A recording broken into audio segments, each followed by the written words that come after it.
You've worked your whole life to build a life you could be proud of and a legacy for the family. Here's the hard truth. 70% of legacies are gone by the second generation, but it gets even worse. 90% are gone by the third generation. That's awful. Awful. That's just awful. But they make, you think about it, they make miniseries based on this very topic. And remember, this isn't about the markets. A lot of times it's what happens inside the family. Could be a family business, could be litigation among siblings. You just never know. And today we're going to show you how to talk about this and how to think about how do we manage money for successive generations so you're the 30% of the population that gets it right. So advisors who've worked with countless multi-generational families, we've been on both sides of the statistic, the good and the bad. And the difference really is not how much money they had. I think it's more the preparation that they've had. And preparation, unfortunately, starts at birth. It doesn't start when the kids are 18 or 25. I mean, you could certainly start it then. It's better if it goes from day one. It's like, I love sports. And the people that I like to watch in sports have great fundamentals.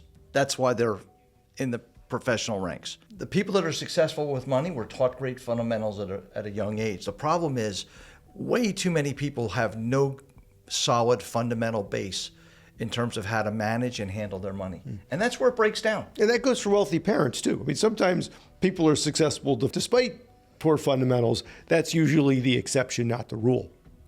But the people that we think who succeed aren't always the richest, but they're the ones that plan along the way. So I think the misconception of all this is that the real threat isn't poor investment returns. It's poor communication and poor execution. Managing money is hard. So if you feel like maybe you haven't done as good a job as you thought you did, nobody does. Warren Buffett's made countless mistakes, Bill Gates, Jeff Bezos. I'm sure if you sat down at lunch with them, they'd tell you all the horror stories about the dumb things they did. So give yourself some credit for at least listening to the videos and paying attention. And trying to get better, right? That's the whole Trying idea. to get better. But under no circumstances do you think that this stuff is all easy. It is a grind. It is an everyday grind. It is a lifelong journey. One of the things that we find is that most high net worth families, they just think the kids are going to figure it out. And if you look at the PGA Tour, every one of those guys or gals has multiple coaches. They've got a swing coach. They've got a putting coach.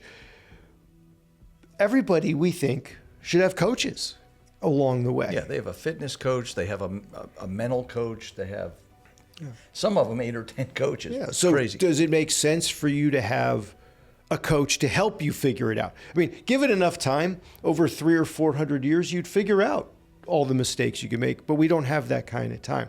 So we need to be thinking about wealth and how we structure the wealth and how we share the values of your wealth. Because I think the silent threats are the emotions, the entitlement, confusion, conflict.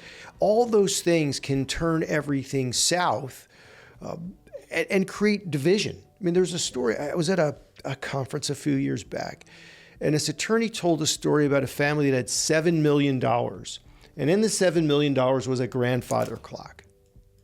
And everybody wanted the grandfather clock. In fact, so much so, they spent the entire estate litigating over the grandfather clock.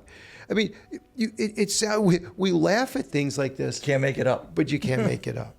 So we're going to use these things to talk to you about how you can better yourself and your family. We say it all the time is that clients share their wealth with their family or their kids. Or those who they care most about. But not their values. And that's where there's a real disconnect. Unless they talk about it, unless they share those values, it's unlikely they're going to be the same values. And I think that's part of the problem with the high percentage of kind of failure rate a couple generations down the line. This video is for educational purposes only. Please consult professionals before you make any legal, tax, or investment decisions.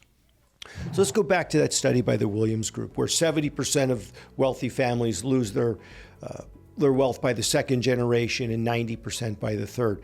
An important feature or important statistic among that study is that only 3% lost their wealth due to legal or investment losses. The rest stem from family breakdowns, lack of clarity, failure to prepare the heirs. So this should be a wake-up call for people to say, my gosh, that is unbelievable how many people that affects.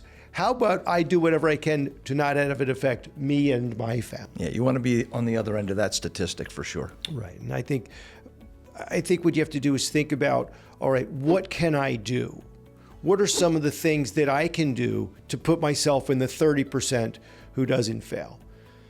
Top 3 causes of wealth dissipation and the fixes. So number 1, no shared vision. You have a vision for the family, pass that vision on, let others contribute to the vision. Your vision is unlikely to be completely correct. I think having the input from smart kids with a different perspective is probably a good idea. But you still need the North Star, right? Somebody's got to be the leader of the pack. It's better to come from the older generation until the younger generation is old.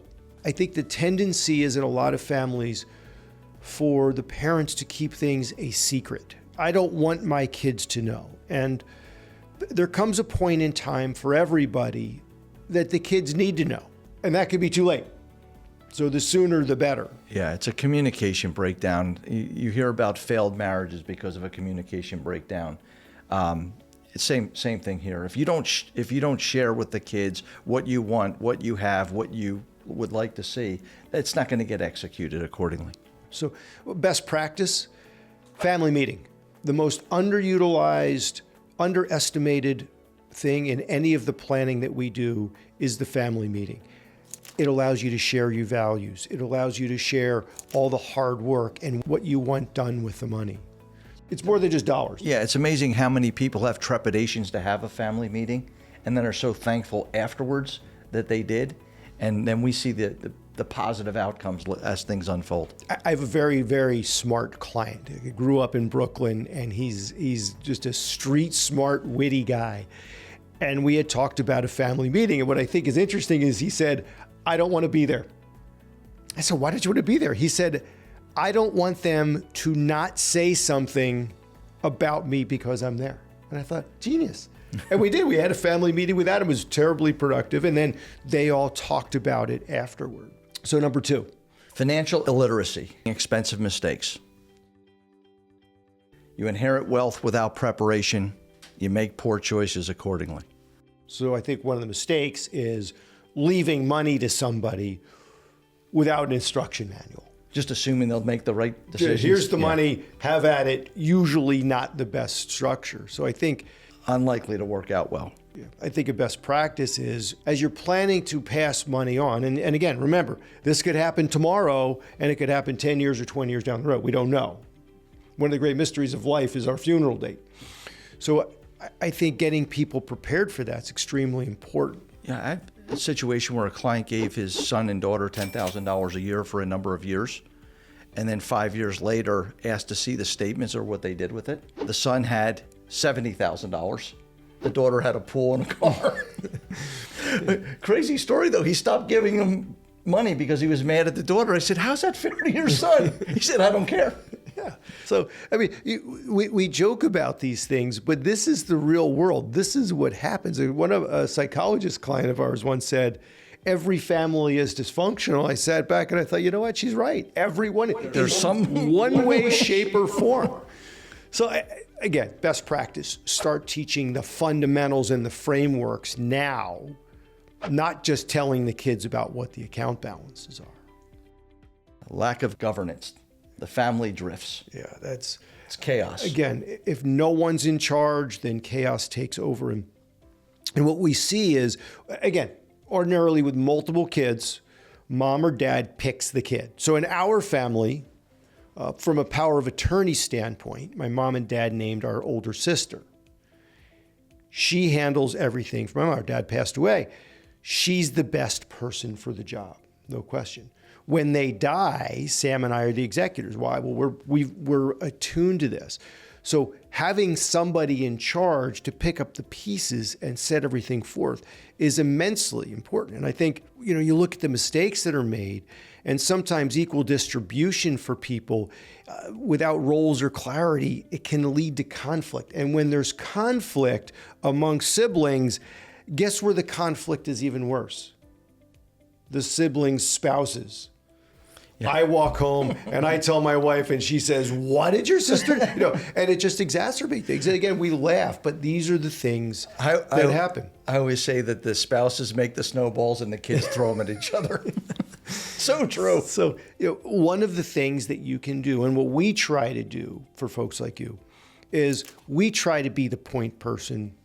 We try to be the communicator. We try to be the personal CFO, because if you can have the advisor be the coach along the way, they can work with the attorneys, they can work with the accountants, they can work with whoever else they have to work with. And we think that it just lends itself to a smoother transition, less anxiety in the family, and better, smarter, more confident decisions. So how about, you have any failed examples? So early in my career, I had a client who had a son later in life. He died and his son was 21 years old. And prior to his dying, he said, "Hey, if something happens to me, can you help my son? Can you make sure that he creates a retirement plan or takes care of his retirement or thinks about his retirement like I have?" Set up a meeting with the son, and I knew I was in trouble as he drove up in a brand new red Porsche 911. Long story short, the money was gone in a year, all of it. So I think on the flip side, I think one of the best examples, best stories I have, we're from a multi-generational business. Our father started the business in the 60s. Sam and I have worked with it, and then we have our two sons in the business. But our dad, who built himself from nothing to something, was one of the better multi-generational wealth planners. And I'm talking for decades. He was working on this, and he was sharing his values, and he was really good at sharing the values.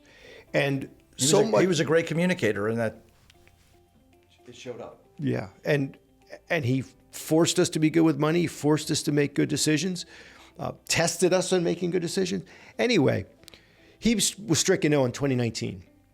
And I was over his house one Saturday morning, and he said, "Go grab a pad." So I went and grabbed a pad. And for about 40 minutes, he started rambling off all of the things that he wanted done, because he knew the end was probably pretty close. And I wrote them down, and to this day, in fact, this morning, I asked Sam about something for my daughter that was a part of my dad's planning. And I said, "Is it okay if we use this money earmarked for this purpose?" And he said, "Yeah." I said, "Our dad would have approved that."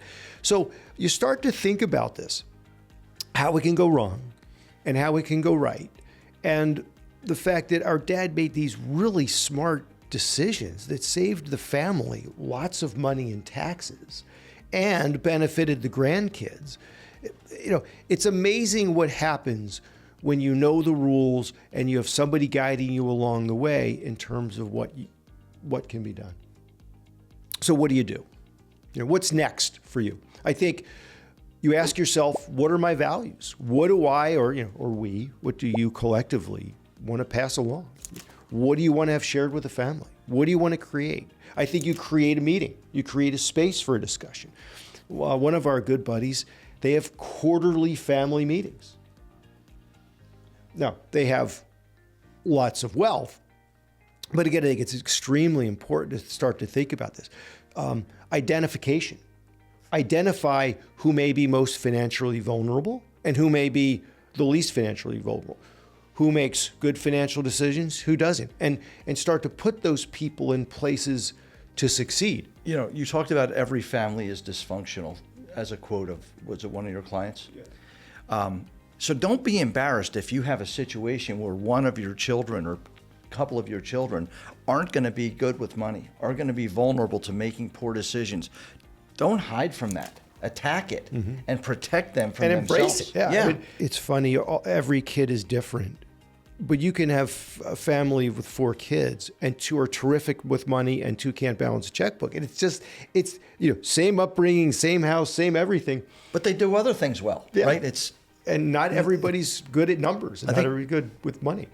So I think you have to align your planning and your goals with the communication plan, with putting the right people in place. And right people in place are your other advisors and having trusted professionals on the legal, accounting, and financial side.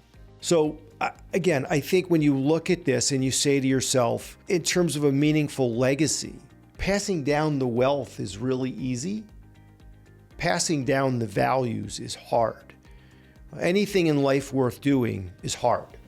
Right? If you're taking the easy route, it's rarely the best route. If you're making the easy decision, it's rarely the best decision. So the legacy isn't just about control. It's about clarity, communication, preparation, and that's what keeps high net worth families wealthy for a long period of time. The primary reason for this 70% failure rate isn't bad investments. It's a breakdown in the family's legal and emotional structure. The most powerful tool to prevent this is a properly designed estate plan, far more than just a simple will. Or far greater than just the documents. Yeah.